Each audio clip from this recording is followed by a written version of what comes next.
We have been told for the longest time that the more confident we are, the better. But my next guest says that way of thinking can lead to enormous trouble. He is Don Moore, a professor at the Berkeley's Haas School of Business and author of Perfectly Confident: How to Calibrate Your Decisions Wisely. Welcome to the Business of Giving, Don. Thanks. Great to be with you, Denver. So what first got you interested in this topic? I don't know many people who have studied confidence the way you have. What got you going? The years-long investigation into confidence originated in a curious finding from my dissertation, where I found what appeared to be underconfidence. And chasing that result down led me into a fascinating set of studies identifying when people are overconfident, when they're underconfident, and when they can be well calibrated. Mm-hmm. So what is confidence? How do you define it? Confidence is your belief in yourself, your abilities, your potential for performance, and your likelihood of success. It is a belief that relates to a verifiable reality.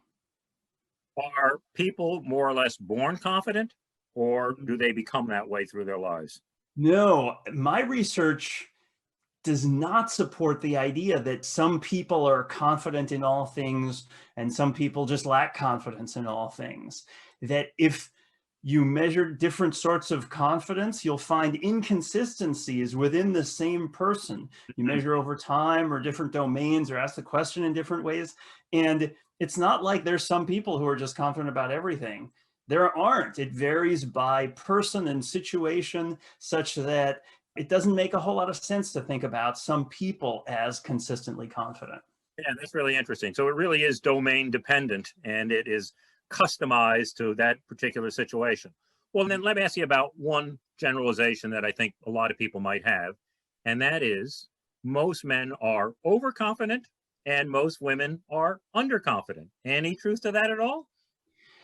So that finding is contested, which is to say that there isn't a lot of support for it in the published research literature. There's some support for it.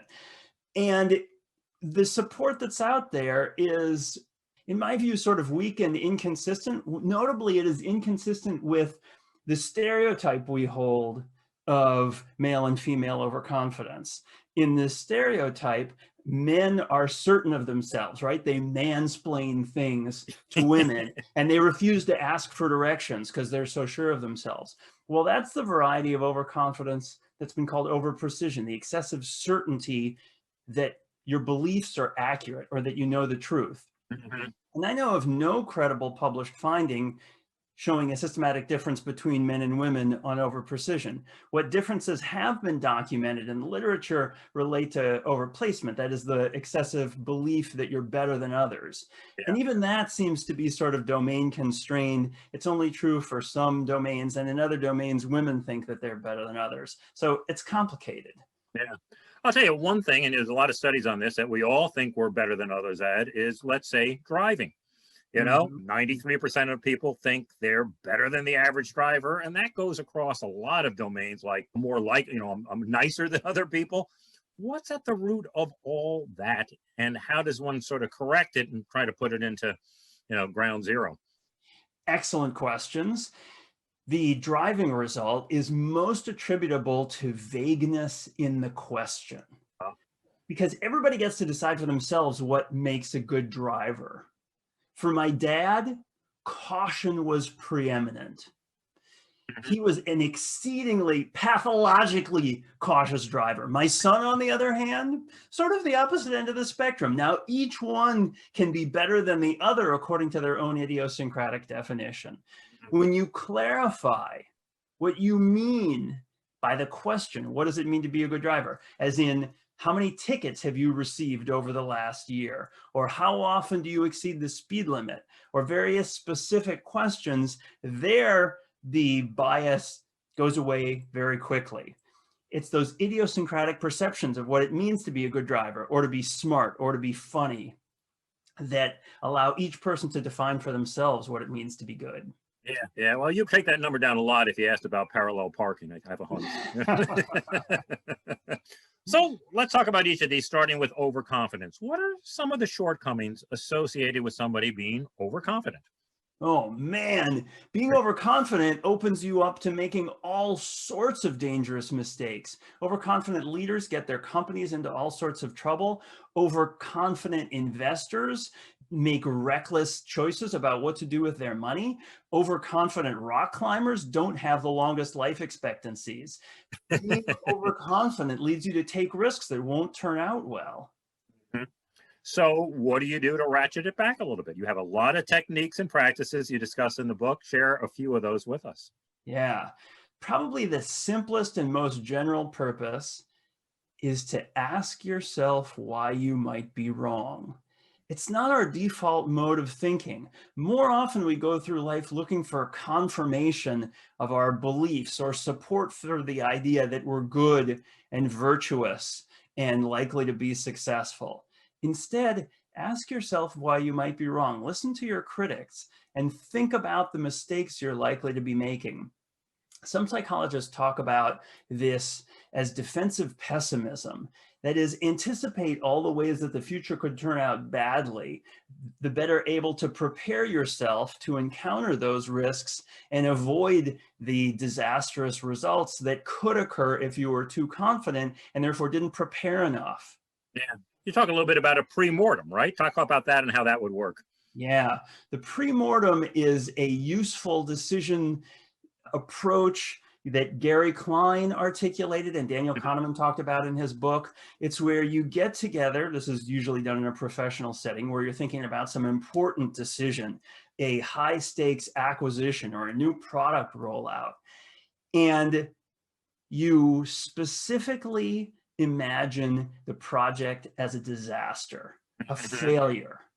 It was an embarrassment. It lost money. It turned out to be a complete mess. What are the most likely reasons why it would fail?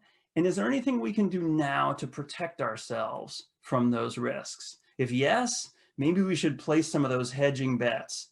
If not, maybe we might want to reconsider the undertaking completely. Yeah. Well, let me ask you a little bit more about that, and that has to do with visualization. And we have always been kind of schooled that if you vividly imagine something, that your brain really can't tell the difference as to whether it actually happened or not. So, what happens when you put in negative visualization? Is that more inclined to lead to failure? I'll tell you one thing that I do. For instance, when I'm playing golf with my buddies and I'm looking to beat them, I will invariably tell them not to hit the ball in the lake. And the next thing you hear is dunk.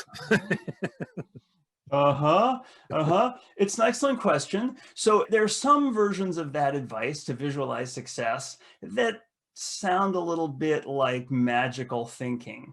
Yeah. So the book The Secret probably deserves credit for going a little overboard on this one. If you just imagine it fervently enough, then you too can be transported to Mars or be Pope or whatever you want. A law of attraction gone wild. Yeah. And the truth is that the visualization is not so powerful. There are also ways in which visualization can undermine your success. If, for instance, you persuading yourself that your success is assured leads you to prepare less for that future. The students in my class who are most confident they're going to ace the exam and therefore don't study are not those who get the best grades.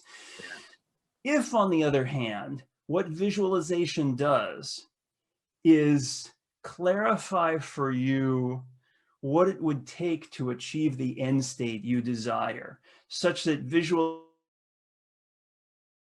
visualization of you winning the game or making the shot reminds you to practice that effort, to practice your golf swing, to practice your basketball shooting. Well, then evidence suggests that can be quite helpful. But in the absence of actual practice, evidence doesn't suggest visualization is all that helpful. That is really interesting. You know, we're talking about overconfidence in the context of the individual.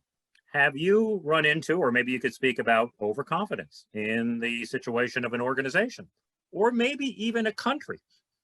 Yeah. In organizations, there are plenty of circumstances in which group interaction can enhance everyone's tendency toward confidence. And that risk is exacerbated when the leader of the organization is someone who pushes emphatically toward more confident aspirations. Mm-hmm. When organizations pick leaders, it is common for them to pick the more confident candidate. And when that person then sets fantastically ambitious goals, stretch goals for what everybody else should achieve, often they're setting those people up for failure and likely disappointment when they fall short of those tremendously ambitious goals. Tell me what's going on here. I will watch pundits on TV who will be spectacularly wrong 3 times in a row, and then with 100% assurance, tell me what's going to happen next. What's the word for that? Oh my gosh. Don't get me started on TV pundits. It's clear that the people who get chosen for such roles are not the cautious, circumspect, well-calibrated forecasters. These are people with strong opinions who will go out on a limb to state something with a great deal of confidence, even when their track record of performance in the past is terrible. It can make for interesting TV, but don't place your money on those bets. Yeah, and that's a good thing to think about, because you talk about that, actually making a bet. Yeah, that's a nice way to force yourself to reflect or to challenge those around you who you suspect might be overconfident. Invite with the question, want to bet? Like, are you willing to put money on that belief that you claimed so emphatically? Also asking yourself, ooh, would I be willing to put money on that belief that I've got? It's a nice way to discipline yourself or to help discipline others to get them to think harder and get them closer to good calibration. Yeah, for many a year now, when I've been looking at these elections, I've always ignored the polls and looked at the betting on the candidate, because the polls, you're going to lie, or they're going to make them up, or they're going to skew them. I don't know what they're going to do. But people who place money on a candidate, they kind of really believe that's going to happen, because they would be risking their money. Pretty good record. Yeah. So let's go to the other side of the equation, and that is underconfidence. What are some of the consequences of being underconfident? Yeah, whereas overconfidence leads us to make errors of commission where we take risks we shouldn't have, underconfidence presents the opposite problem, makes us likely to make errors of omission where we decline opportunities that would have turned out well.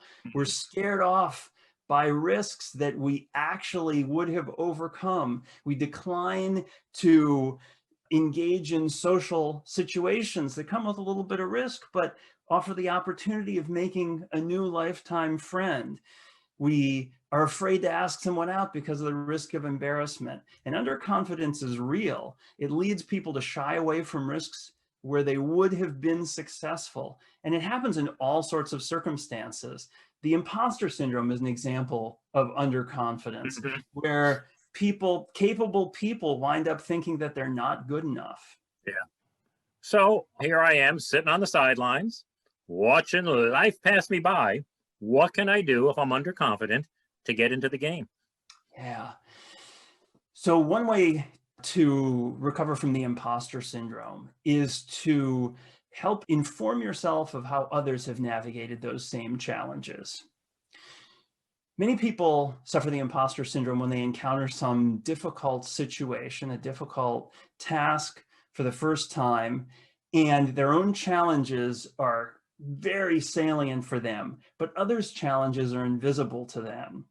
You're struggling with some task and you know it's hard, but you have no idea how other people have experienced that same challenge.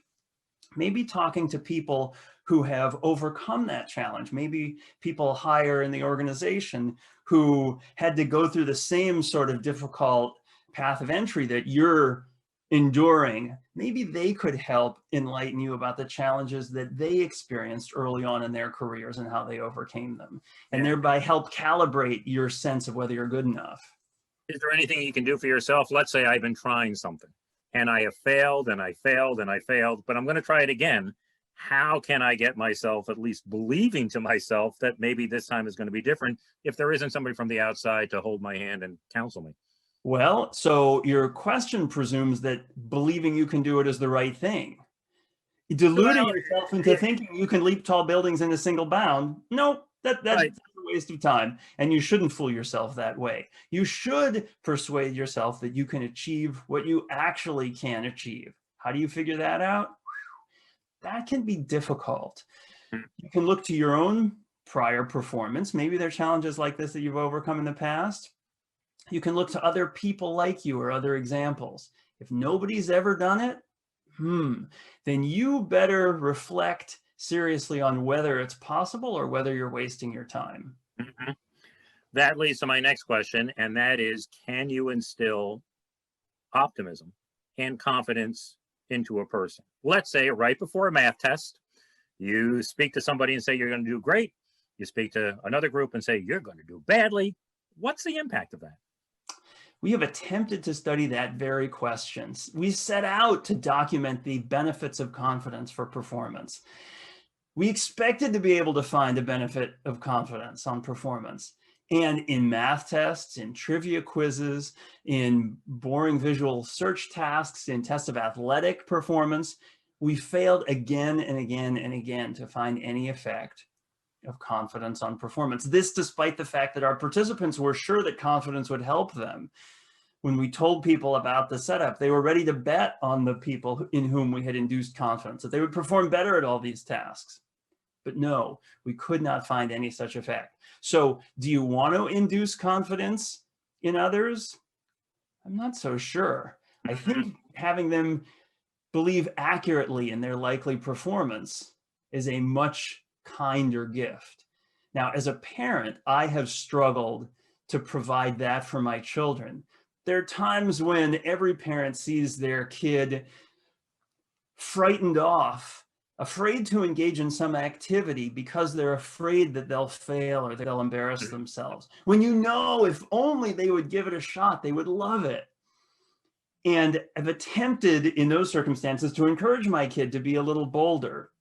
And other circumstances, like when my 11-year-old talked about how he was enjoying basketball and planning for his career in the NBA, I offered a little bit of moderation there, suggesting that it's great that he loved basketball and it'd be a sport he could play his whole life, but that he should keep studying for his math class. Yeah, a little reality check. I love you brought that up. I do the same thing with my daughter.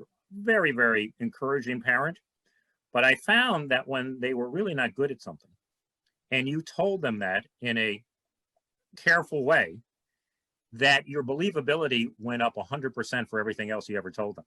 It's when I think a parent is too positive and encourages them across the board that once they get to that age, they say, Dad's just saying that because he always says that, and there's no credibility to it. Whereas if you can sort of harken back to say, remember when you were 9 years old and we talked about soccer and I said you better keep on studying or whatever, it really goes a long way as a parent. Yeah. Having the credibility of showing good calibration in your own confidence judgments, exactly as you describe, can help others have more faith in you because you've demonstrated your wisdom and good judgment. So let me just sort of take this to a higher level. And that is to ask this question: is there a correlation between confidence and success? And if there's not, why does that myth prevail the way it does today? There is a correlation between confidence and performance. That has been demonstrated in many studies. Now, how do I reconcile those results with what I just described, where the people in our lab didn't perform any better if they're more confident? Where the correlation between those two has been documented is in naturally occurring confidence. In our lab studies, we manipulated people's confidence, holding constant other things like actual ability. But if ability leads to greater confidence and to greater probability of success, then it's perfectly reasonable to expect that that confidence should enhance the probability of success.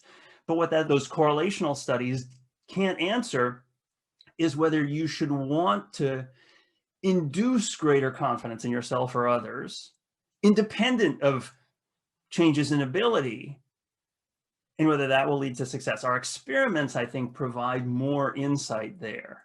Yeah. Sure, if you're more capable, if you're actually more likely to succeed because you've practiced more, you're more talented, whatever, then yes, your confidence should match that ability and that probability of success. Should you fool yourself into trying to be more confident in the absence of greater ability? Not so sure. Not so sure. Yeah. One of the benefits I always found to underconfidence is that it leads to over preparation. Because if you're really worried about, whereas if you're overconfident, you sometimes can say, I'll bluff this one, I'll skate on through. So it's such an interesting dynamic. My pessimistic father also noted that the best way to go through life satisfied is to minimize your expectations about what you're going to achieve. Well, you had every minimal, positive outcome is a I'm sure you had minimal expectations of exceeding 25 miles an hour with him. You know what I mean? Just very careful. So finally, Don, what's a good way to envision the future so people are perfectly confident? It's a great question. And I've thought about it a lot in this context of forecasting. I think one way in which we get ourselves in trouble thinking about the future is by trying to make perfect predictions as if we can know the future with certainty. We can't. The future is full of uncertainties, and being perfectly confident about the future entails thinking probabilistically about the uncertainties that must be there and that we cannot eliminate. Thinking realistically about the range of possible outcomes, how likely they are, and then placing smart bets about how to allocate our resources or our effort. Yeah, that's always, I think good managers do that. They never ask one of their staff people, are we safe to proceed? They ask them, how safe are we to proceed? And try to get that gray area in terms of the answer as opposed to the yes or no, which sometimes, and we do live in a black and white world. So the book is Perfectly Confident, How to Calibrate Your Decisions Wisely. Either too much or too little confidence, boy, that can lead to bad decision making. And this book will help you get it just right, kind of like Goldilocks. Thanks, Don. It was a real pleasure to have you on the program. Pleasure is mine. Thanks for the chance.